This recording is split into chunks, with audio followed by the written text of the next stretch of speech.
Welcome back to the Mr. History Podcast. Today we're diving deep into John Adams's presidency. Oh, yeah. You know, that time packed with drama. And consequence. Yeah, big time. Yeah. You sent over some awesome sources. You can't wait to dig into them. Me too. It's going to be great having you here to break it all down. Well, it's a presidency that often gets lost, you know? Between Washington and Jefferson. Exactly. But Adams had some, seriously unique challenges. He really did. Challenges that really put the young nation to the test. Absolutely. Okay, so let's start with the 1796 election. Okay. I always found it, kind of strange that the president and the vice president could be from, totally different parties. Right. What were they thinking back then? It shows you that, the founders were still working things out. Like a beta test? Yeah. The original electoral college system, it didn't really take into account that political parties would, become a thing. Each elector got 2 votes for president. Okay. And whoever came in second, boom, vice president. Oh, wow. Didn't matter what party they were from. So it was kind of a fluke, right? That Adams, Federalist, ended up with Jefferson, a Democratic Republican, as his VP. Almost like an accident. Awkward cabinet meetings. Oh, tons of tension, I bet. It showed a real weakness in the system. Yeah. And that's why we have the 12th Amendment. Right. It cleared up how we elect the president and vice president separately. Imagine building a house with 2 sets of blueprints. Okay. That, sometimes say totally different things. Ooh. That's what the original Electoral College was like. Yeah. And the 12th Amendment. One clear blueprint. Makes so much more sense. So Adams takes office with this, partisan time bomb. Right. What was the first big crisis? Well, you gotta remember, internationally, things were pretty shaky. Yeah. The French Revolution was happening, Mm-hmm. and the U.S. was trying to be neutral. Gotcha. But we also wanted to keep up our trade. Makes sense. Oh, yeah. And then there's the Jade Treaty with Great Britain, right? Right, a few years earlier. France wasn't too happy about that, were they? Not at all. Did that fuel the tension? Totally. France felt betrayed. Yeah. The U.S. was taking sides. Siding with their enemy. Exactly. Led to the Quasi-War. Quasi-War? Undeclared naval warfare. Oh, wow. Yeah. Tensions were already sky high. Yeah. And then... The XYZ Affair. Wait. Yeah. They actually wanted bribes. It's crazy, right? I know. Tell me more. So in 1797, Good. Adams sends this group to France to try and, negotiate peace. Makes sense. But when they get there, Yeah. 3 French agents meet them. These agents, we call them X, Y, and Z, I see. demanded a huge bribe Before even talking. before any talks. Wow. That's how bad it was. So how'd that go over back home? Not well. News of the bribe. I can imagine. It was total outrage. People were calling for war. Like French insult American honor. That's it. Millions for defense, not 1 cent for tribute. I bet the public was ready to fight. Oh, totally. Ready to go. So did Adams Cave. Yeah. Declare war. He's getting a ton of pressure. Yeah. His own party, the Federalists, Uh-huh. a lot of them, Hamilton especially, wanted war. But Adams resisted. Yeah. Wow. He chose diplomacy. Really? Sticking to his guns. Yep. Strengthened the Navy just in case, but hoped for peace. Risky. Super risky. Divided his own party. That's wild. Going against your own party? Yeah. Especially when everyone wants war. Takes guts. It seems like Adams cared more about, what was best for the country. Long term Yeah. than, scoring political points. Leadership isn't about popularity contests. Yeah, exactly. Sometimes it's about making the tough calls, And popular ones. even if it costs you. Right. So Adams avoids all-out war with France. Huge accomplishment. But at home, things weren't exactly peaceful either. Nope. The Alien and Sedition Acts, right? Ugh. This is where, national security and individual freedom clash. Yeah. There was all this fear about foreign influence and the Federalists in Congress. They had the power, right? They did. They passed these acts in 1798. And they were aimed at immigrants. And anyone who criticized the government, Directly? oh, yeah. Wow. The Alien Acts made it harder for immigrants to become citizens and gave the president the power to deport anyone he thought was dangerous. Just like that. Yeah. And then the Sedition Act, it made it illegal Yeah. to say anything bad about the government, Basically. especially if it was false. So basically, you couldn't criticize the Federalists. You got it. That's a direct attack on the First Amendment. Right. People must have pushed back. They did. Public opinion turned against the Federalists. Makes sense. People saw it as an abuse of power. Right. Thomas Jefferson and James Madison. Okay. They were leading the Democratic Republicans. Yeah. They fought back hard. With the Kentucky and Virginia resolutions, What did those say? they argued that states could, like, ignore federal laws if they thought those laws were unconstitutional. Whoa. So the Alien and Sedition Acts totally backfired. Oh, yeah. They wanted more power. Right. And they ended up fueling the opposition. And how, what a mess. Total mess. But then Adams decides to try for peace with France again. Really? Even with all the pressure from his party. That's going to be huge. Huge impact. Both for him? And the 1800 election. Okay, we're just getting to the good part. Oh, yeah. Adams going for peace with France again. What a move, right. Going against his own party. Big time.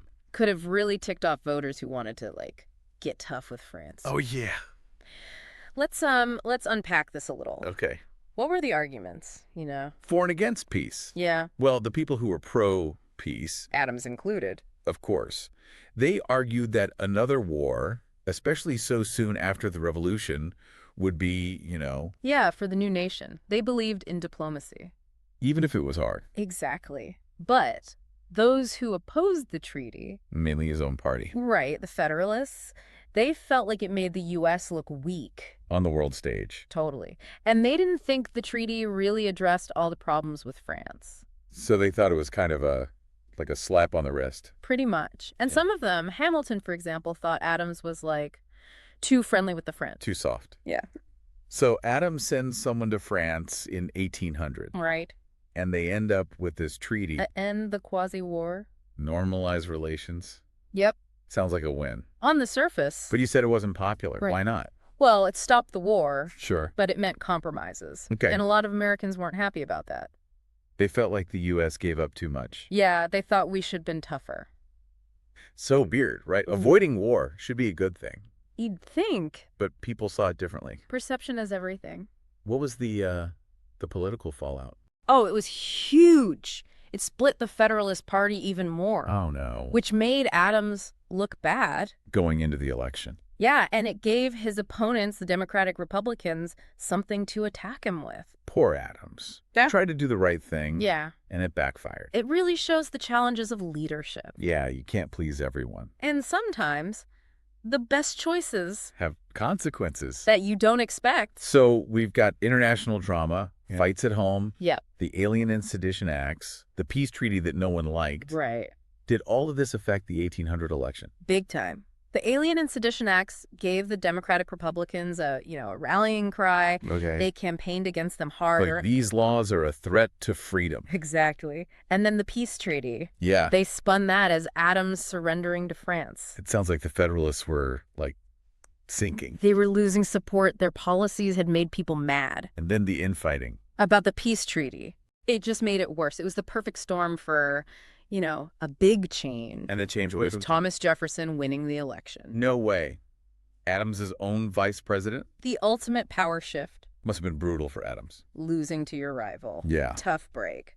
But it was a new era for American politics. Wow. So the XYZ Affair, The Quasi-War. the peace treaty, the Alien and Sedition Acts. All connected. It's crazy how everything just, like, comes together. And leads to this huge political change. It's like history isn't just, Random events. that. It's like this web of stuff. Causes and effects. Exactly. And figuring that out. Helps us understand, like, the bigger picture. We've talked about a lot. We have. International stuff, laws, political drama, a big election. Yeah. But we haven't really gotten into the long-term effects. Like the legacy of the Alien and Sedition Acts. How did they change American democracy? What can we learn from them? Well, those laws, even though they didn't last long, Okay. they had a big impact. A warning sign. About how fragile freedom is. Especially when things are scary. Exactly. So we've talked about how those acts fit in, like the big picture. With Adams and everything going on. Right, but let's zoom in. Right. Like really look at the details of these laws. Yeah, let's unpack it. What were the worst parts? Well, the Alien Acts, for instance, Okay. they basically let the president deport anyone who wasn't a citizen.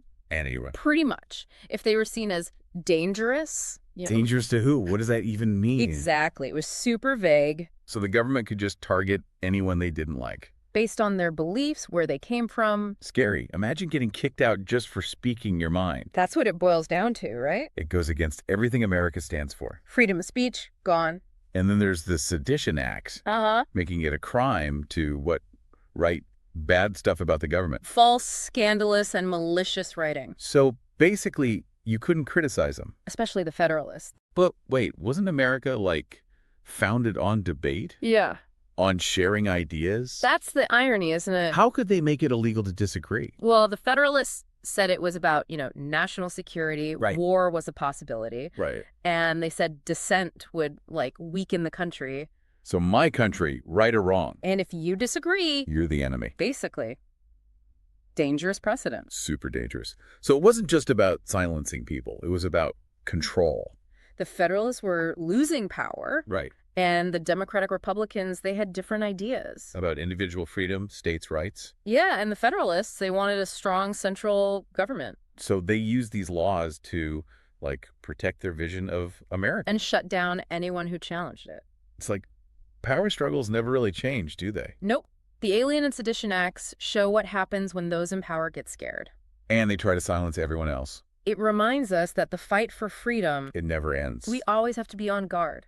It makes you think, did the people who supported these laws, did they even realize what they were doing? Are they so focused on staying in control? That they couldn't see the damage? It's a good question. Historians still argue about it. Some say the Federalists were just trying to do what they thought was right. Others say they were just power hungry. Whatever the reason. The Alien and Sedition Acts are a warning. About what happens when the government goes too far. And about how important it is to protect our basic rights. So what are the big takeaways from Adams' presidency? All this chaos, what should we learn? I think the biggest thing is, don't take your rights for granted. Easy to forget how important they are. Freedom of speech, freedom of the press. The Bill of Rights. That's what keeps democracy healthy. We have to defend those rights, especially when people try to take them away.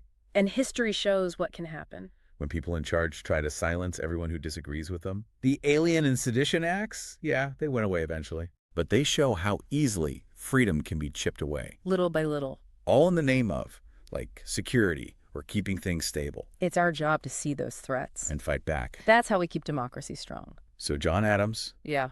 Maybe he made some mistakes. Sure. But his presidency teaches us a lot. About how fragile democracy is. We have to pay attention. Stay involved. Hold our leaders accountable. To make sure freedom and justice, prevail. Exactly. And never stop asking questions. Right. Never stop challenging things. And always push for a better world. Well said. Thanks for joining us on this deep dive into John Adams' presidency. If you liked it, remember to like, share, and subscribe to the Mr. History podcast for more stories from the past.